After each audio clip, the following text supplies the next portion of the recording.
नमस्कार, स्वागत है आपका अपने यूट्यूब चैनल CS एकेडमी में।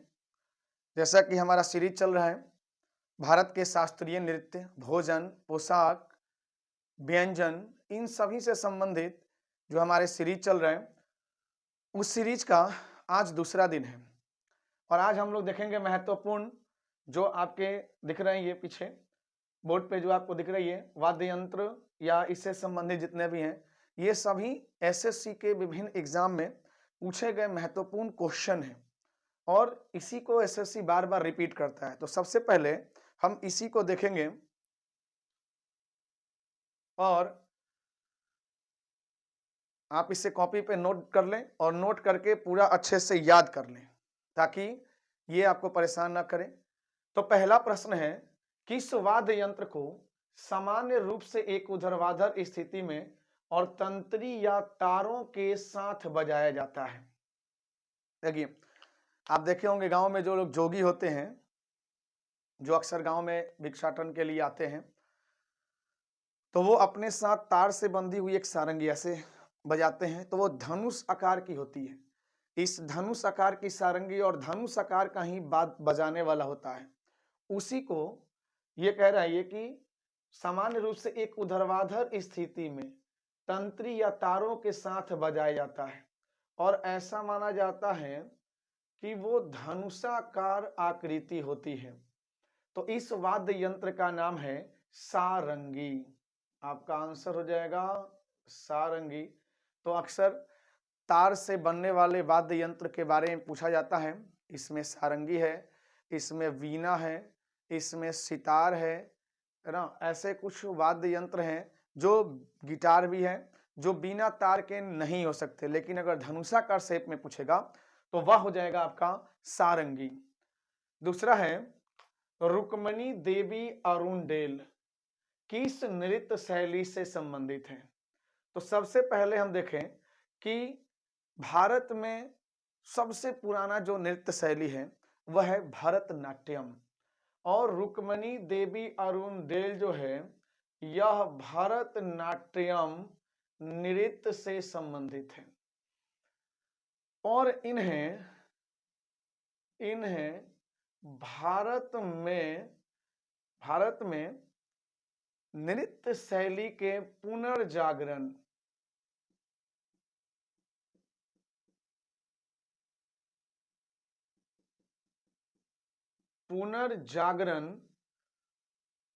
के रूप में या पुनर्जागरण का इन्होंने नेतृत्व किया था।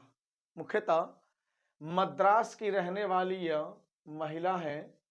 अब हम बोले मद्रास हो गया है चेन्नई। चेन्नई की रहने वाली ये कला क्षेत्र के फाउंडेशन की स्थापना इनके द्वारा की गई, रुक्मिणी देवी अरुणडेल के द्वारा। तो दूसरा प्रश्न भी आपका बहुत ही महत्वपूर्ण है। तीसरा, वल्लम काली किस प्रकार का पारंपरिक खेल है? देखिए, वल्लम काली जो है यह एक पारंपरिक यानी कि जो परंपरा से पूर्वजों के द्वारा किया गया, अब फिर ये धीरे धीरे नए जनरेशन के द्वारा अपनाया गया है। तो ऐसे कुछ जो त्योहार हैं, ऐसे कुछ हमारे पर्व हैं, त्योहार हैं, उन्हें पारंपरिक कहा जाता है। तो यह एक पारंपरिक खेल है वल्लम काली। यह वोट रेसिंग से संबंधित है। जैसा कि आप सभी जानते हैं, बोट रेसिंग अक्सर जो है केरल राज्य में होता है। केरल राज्य में, जैसे केरल का प्रमुख त्योहार है ओणम, और उसी ओणम के अवसर पर वल्लम काली ओणम के मौसम में ही, और ऐसा कहा जाता है कि ओणम का मौसम होता है बसंत ऋतु, और इसी बसंत ऋतु में एक डोंगी रेसिंग का आयोजन किया जाता है। डोंगी रेसिंग का आयोजन किया जाता है और इसी रेसिंग के दौरान इसी रेसिंग को वल्लम काली खेल कहा जाता है, जो केरल में परंपरागत खेल के रूप में जाना जाता है।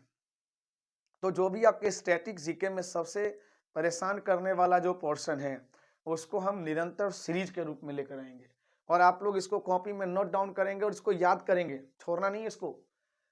पोचमपल्ली इकत, देखिए पोचमपल्ली इकत सारी और पोशाक सामग्री जो अपने पारंपरिक ज्यामितीय पैटर्न के लिए प्रसिद्ध है किस राज्य से संबंधित है? तो ज्यामितीय यानी गणितीय चिन्ह वाला जो साड़ी का पैटर्न है वह मुख्यतः तेलंगाना राज्य में बनाया जाता है। ये आपका हो जाएगा तेलंगाना, इसका आंसर हो जाएगा। तेलंगाना के साथ साथ गुजरात, उससे लगा हुआ ओडिशा, इन सभी राज्यों में भी पोचमपल्ली इकत साड़ी या पोशाक का इस्तेमाल किया जाता है। और साथ में भारत के जो मुख्य केंद्र हैं उन सभी केंद्रों में भी इसका इस्तेमाल किया जाता है। ठीक है, पोचमपल्ली इकत साड़ी आप याद रखेंगे। पोचमपल्ली इकत साड़ी और पोशाक तेलंगाना राज्य का प्रमुख परिधान है। अगला है रतवई। देखिए, भारत की जनजाति से संबंधित एक नृत्य शैली है रतवई नृत्य शैली। तो भारत की एक जनजाति है जिसका नाम है मेवाती जनजाति। और यही मेवाती जनजाति मानसून के दौरान ड्रम जो होते हैं वो बजाते हैं, ऐसे जश्न मनाते हैं। और ये जो रतवई है ये मानसून के मौसम में मनाई जाती है। तो इस बात को एक एक पॉइंट को कॉपी में लिखेंगे। अगला प्रश्न है मुया अवंडू इस भारतीय राज्य का, देखिए किस भारतीय राज्य का पारंपरिक भोजन। तो देखिए एसएससी सबसे ज्यादा ध्यान देता है भोजन पे भी। तो मुख्य रूप से भोजन क्या है, तो ये कहता है मुआ अवडुन। तो मुया अवंडू जो है यह त्रिपुरा राज्य की भोजन है। आप जानते हैं 3 तरफ से बांग्लादेश से घिरा हुआ होने के कारण इसे त्रिपुरा कहा जाता है। इसमें मुख्य रूप से क्या होता है, इसमें होता है बांस का अंकुर। अगर बांस का अंकुर होता है, जिसे जो नया पौधा निकलने वाला होता है वो बांस का अंकुर होता है, उसके साथ इसमें मिलाया जाता है बर्मा। ठीक है, इसमें मिलाया जाता है बर्मा। बोले तो ऐसी मछली जो सराया गया हो, लगभग थोड़ी कुछ सरी हुई सी मछली होती है, यानी कि हम बोल सकते हैं किण्वित मछली इसमें मिलाया जाता है। और इसमें क्या होता है, इसमें होती है हरी मिर्च जो सबको पसंद है। हरी मिर्च से इस भोजन को तैयार किया जाता है। अब ये तो मान लीजिए कि जैसे सरी हुई मछली हो गई, बांस का नया पौधा जो निकलता है वो आपका पौधा हो गया, उसमें बर्मा यानी कि किण्वित मछली हो गई और हरी मिर्च हो गई। अब इसको सूखा रख लिया जाता है। लेकिन अब बात आती है कि इस भोजन को बनाने के लिए एक ग्रेवी की आवश्यकता होती है। तो उस ग्रेवी को किस चीज से बनाया जाता है, तो आप देखेंगे आटे की ग्रेवी बनाई जाती है। यानी कि झोल जिससे आप खाते हैं चावल मिला के, वो आटे की ग्रेवी मिलाई जाती है, बनाई जाती है और फिर पूरे जश्न के साथ इसको खाया जाता है। पूरा आनंद लेके स्वाद के साथ इसको खाया जाता है मुआ अवंडू को। ठीक है, तो इस व्यंजन को बनाने की कोशिश भी करेंगे। अगला है दसैन डॉट डॉट डॉट का सबसे लंबा और सबसे महत्वपूर्ण त्योहार है। देखिए दसैन की अगर हम बात करें तो यह दसैन रिलेट करेंगे दशहरा से।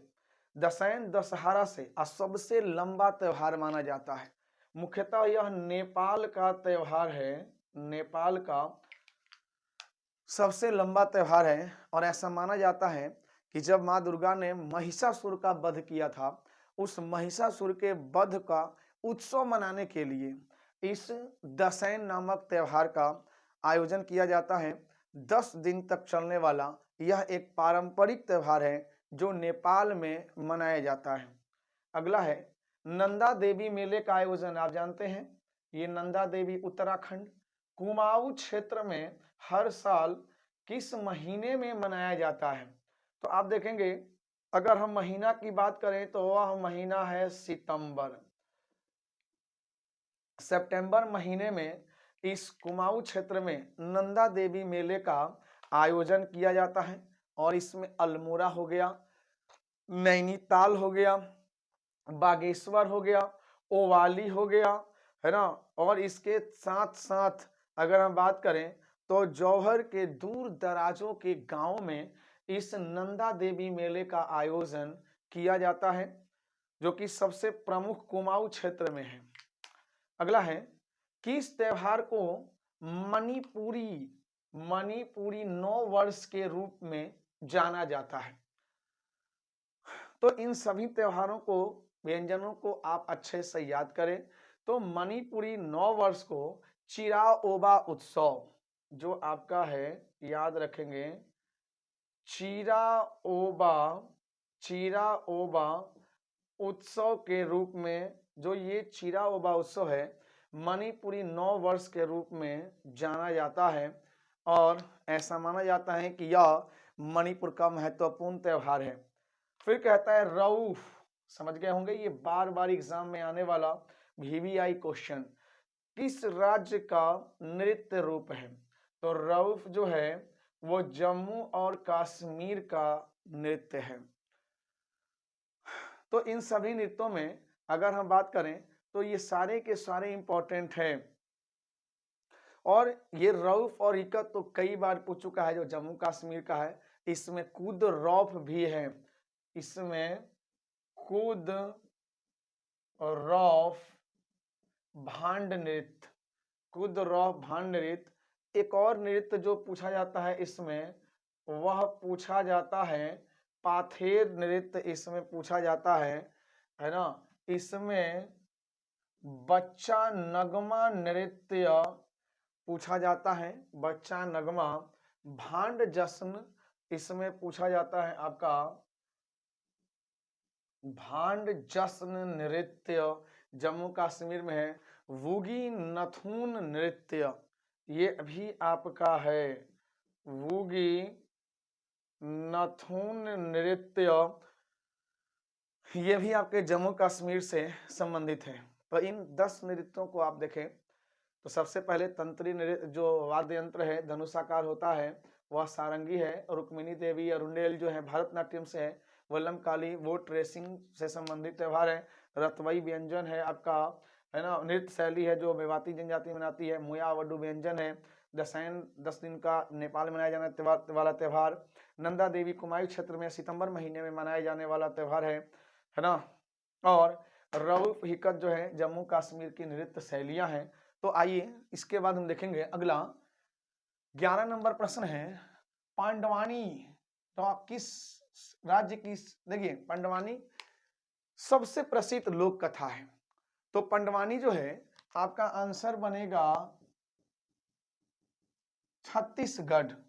छत्तीसगढ़ राज्य की सबसे प्रसिद्ध लोक कथा है। छत्तीसगढ़ की अगर हम बात करें तो पांडवानी के साथ साथ इसमें है ढोला मारू, सब याद कर लेंगे। इसमें है आपका लोमड़ी, लोमड़ी। इसमें है महादेव। लोक कथा है सदा ब्रिज सारंग, सदा ब्रिज सारंग। इसमें है मनवा पटवा, इसमें आपका जो है मनवा पटवा है ना। ये सभी आपके, ये सभी छत्तीसगढ़ से संबंधित प्रसिद्ध लोक कथा है। तो आप इसको याद रखेंगे। अगला, कोलकाली किस राज्य के पारंपरिक लोक नृत्य है?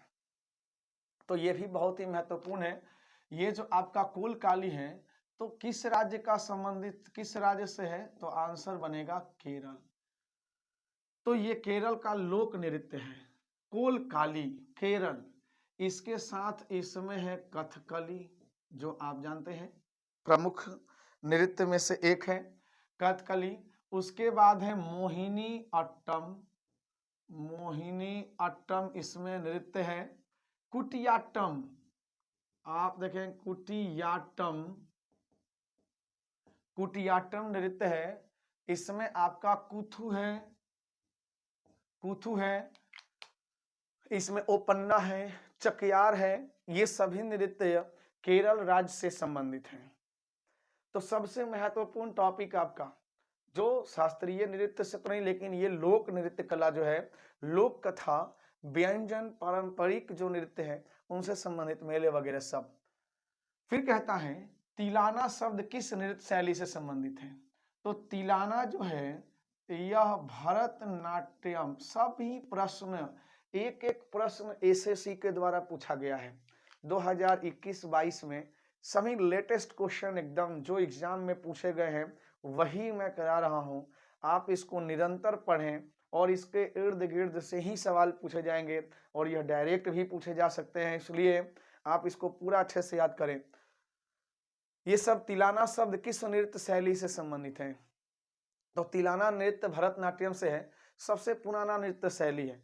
और जब पूरी नृत्य कला जब समाप्त हो जाती है तो नृत्य समाप्त होने के बाद तिलाना जो है, अब उस जो नृत्य के दौरान जो किया जाता है वो इसमें तिलाना में किया जाता है। अंत में एकदम ऐसे समझिए कि अंतिम प्रणाम जो है वो किया जाता है, ठीक है। तो ये तिलाना शब्द भरतनाट्यम से है और इसकी प्रथम प्रमुख जो नृत्यांगना है ना, वो एक तरह से कह सकते हैं कि पांडु शैली की जानकार है। सबसे पहले इस नृत्य का विकास जो है तमिलनाडु राज्य में हुआ और तमिलनाडु के तंजौर जिले में इस भरतनाट्यम नृत्य का विकास होता है सबसे पहले। मीनाक्षी श्रीनिवासन किस नृत्य शैली के प्रतिपादक है? देखिए मीनाक्षी श्रीनिवासन की बात करें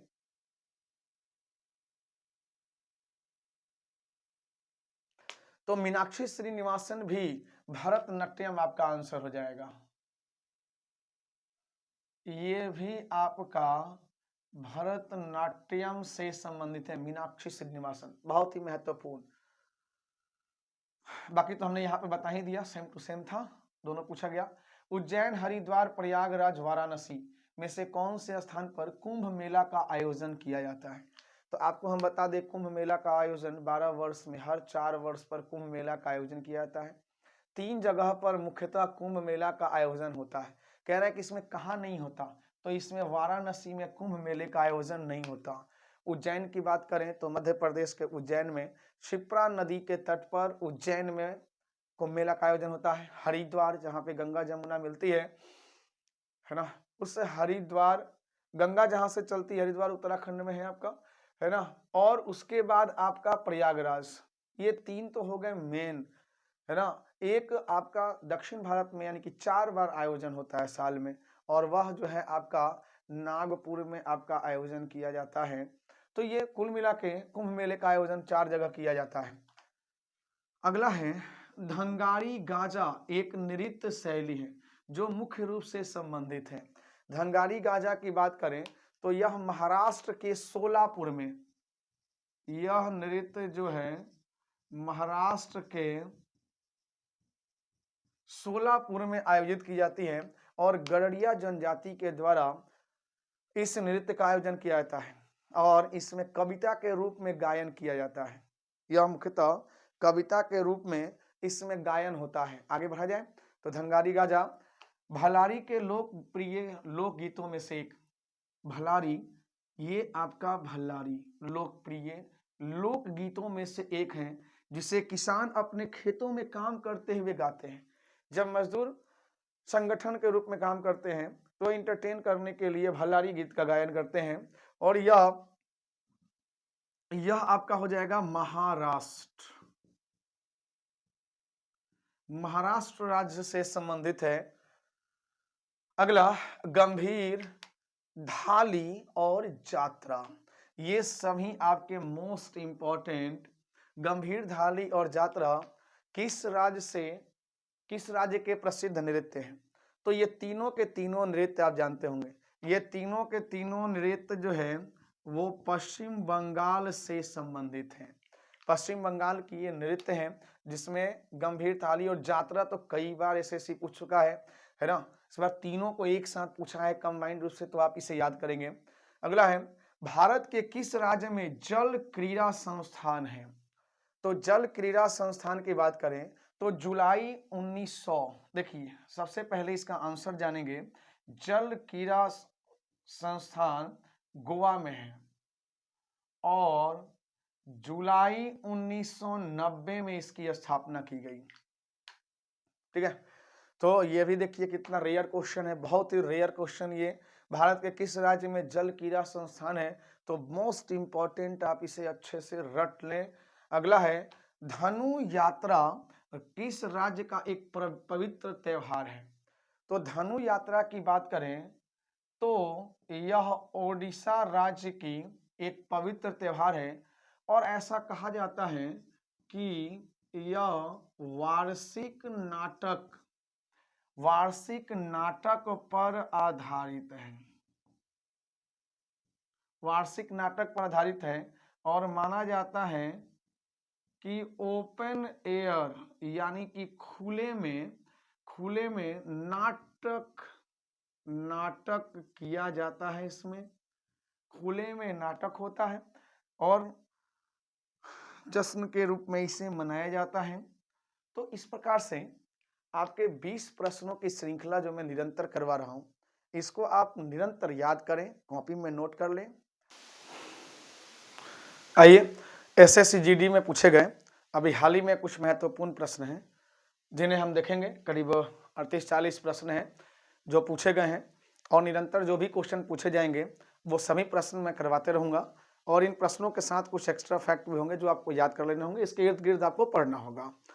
तो इन एसएससी के कुछ क्वेश्चन को भी हम हर वीडियो में स्टैटिक के रूप में शामिल करेंगे। जैसे पहला है, पौनों का देश किसे कहा जाता है? तो पौनों का देश डेनमार्क को कहा जाता है। थिरुविचारू महोत्सव, तो ये जो महोत्सव है यह तमिलनाडु राज्य में मनाया जाता है। केंद्र का नया राजस्व सचिव कौन है? तो केंद्र का नया राजीव सचिव है संजय मल्होत्रा। क्या? मनरेगा एक्ट मोस्ट इंपॉर्टेंट कब पारित हुआ? तो मनरेगा एक्ट जो है 25 जुलाई 2005। कालबेलिया, जो कि मैं नृत्य करा रहा हूं बार बार, कालबेलिया जो है यह राजस्थान का प्रमुख नृत्य है। सितंबर में कौन सा उत्सव मनाया जाता है? तो अभी आपको ओणम मनाया जाता है और ये ओणम कहां पर? केरल में मनाया जाता है। जीएसटी कैसा कर है? तो गुड्स एंड सर्विसेज टैक्स, सभी टैक्सों का एक टैक्स, यानी कि यह जो है एक अप्रत्यक्ष कर है, इनडायरेक्ट टैक्स। रबी और खरीफ दोनों के साथ बोई जाती है। कई बार पूछा है एसएससी इसको और ये बहुत ही महत्वपूर्ण क्वेश्चन है। अरंडी, उत्सवों का उत्सव किसे कहा जाता है? तो ये कहा जाता है किसको? हॉर्न बिल को कहा जाता है। मीराबाई चानू किस राज्य से है? तभी आपने देखा मीराबाई चानू जो है यह मणिपुर से संबंधित है। 36वें राष्ट्रीय खेल का आयोजन भारत में 36वें राष्ट्रीय नरेंद्र मोदी साहब ने उद्घाटन भी किया था इसका, और सब लोग जानते हैं गुजरात के अहमदाबाद में हुआ था। भारत के वर्तमान महान्यायवादी, सभी एग्जाम्स के लिए इंपॉर्टेंट है, और ये है आर वेंकट रमन। आर वेंकट रमन। लोसांग उत्सव कहाँ मनाया जाता है? भाई लोसांग उत्सव जो है यह सिक्किम में मनाया जाने वाला उत्सव है। अगला कहता है raw research and analysis wing जो है रॉ, इसके हैं सामंत गोयल। आप याद रखेंगे सामंत गोयल इसके सचिव हैं। 2021 में कितने लोगों को पद्मश्री मिला? तो ये सब क्वेश्चन क्लास में ऑफलाइन करवाया गया है, ठीक है।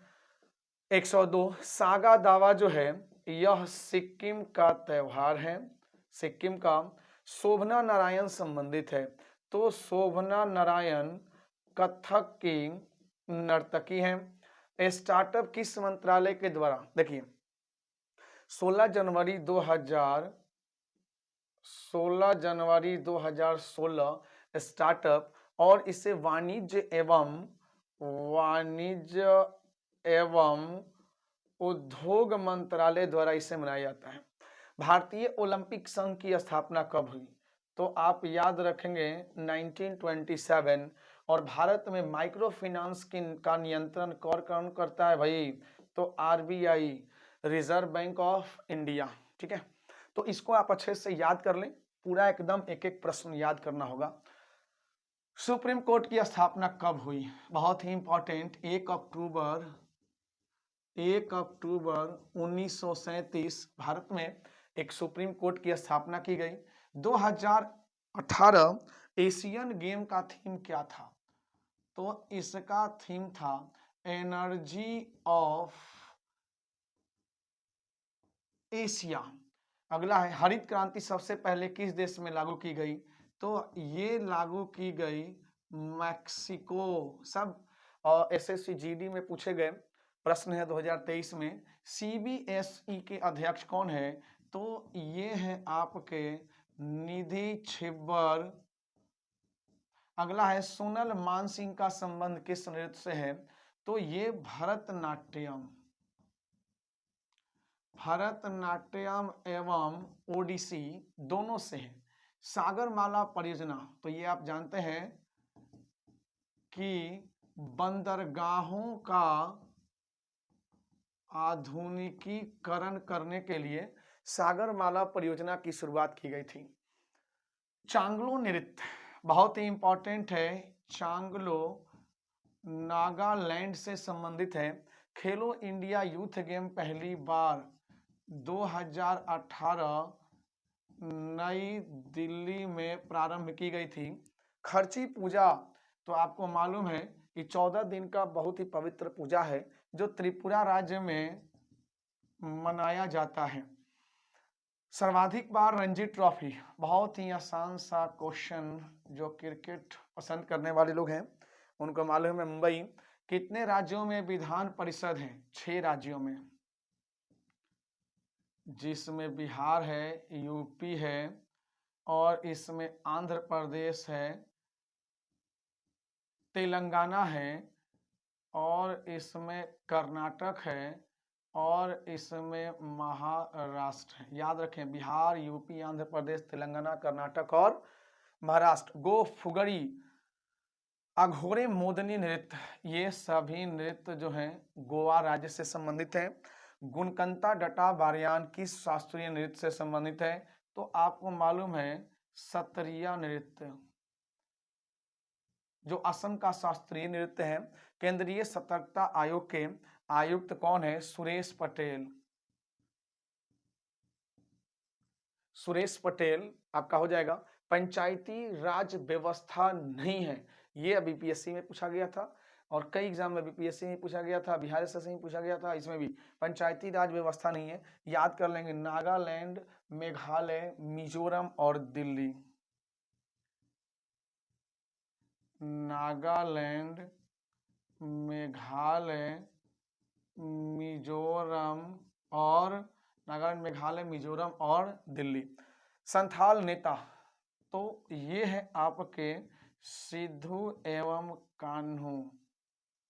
और भी थे इसमें, चांद भी था इसमें, ठीक है, और भैरव भी था। चांद आएंगे। और G7 शिखर सम्मेलन 2022 कहाँ हुआ? तो G7 शिखर सम्मेलन 2022 जो है यह आपका जर्मनी में हुआ, जर्मनी में। और सार्क शिखर सम्मेलन 2022 कहाँ पे हुआ?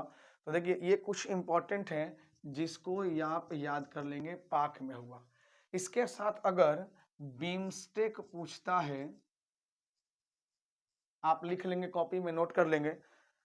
अगर बिम्स्टेक पूछता है, बिम्स्टेक 2022, तो यह श्रीलंका में हुआ, श्रीलंका में हुआ। नाटो की अगर हम बात करें तो नाटो का जो शिखर सम्मेलन हुआ वह मैड्रिड में हुआ, स्पेन में हुआ, ठीक है। उसके बाद एससीओ की अगर हम बात करें तो एससीओ 2022 उज्बेकिस्तान में हुआ। इसी प्रकार अगर हम क्वाड देशों की अगर हम बात करें तो इनका जो सम्मेलन हुआ 2022 जापान में हुआ। उसके बाद अगर ब्रिक्स की बात करें 2022 तो चीन में हुआ। तो इन सबको याद कर लें, अच्छे से रट्टा मार लें, एक एक क्वेश्चन को अच्छे से लिख लें और अच्छे से मन लगाकर तैयारी करें और ऐसे क्वेश्चन पर ही निरंतर फोकस बनाकर रखें। ये सब आ रहे हैं क्वेश्चन। चैनल को शेयर कर दें, सब्सक्राइब कर दें।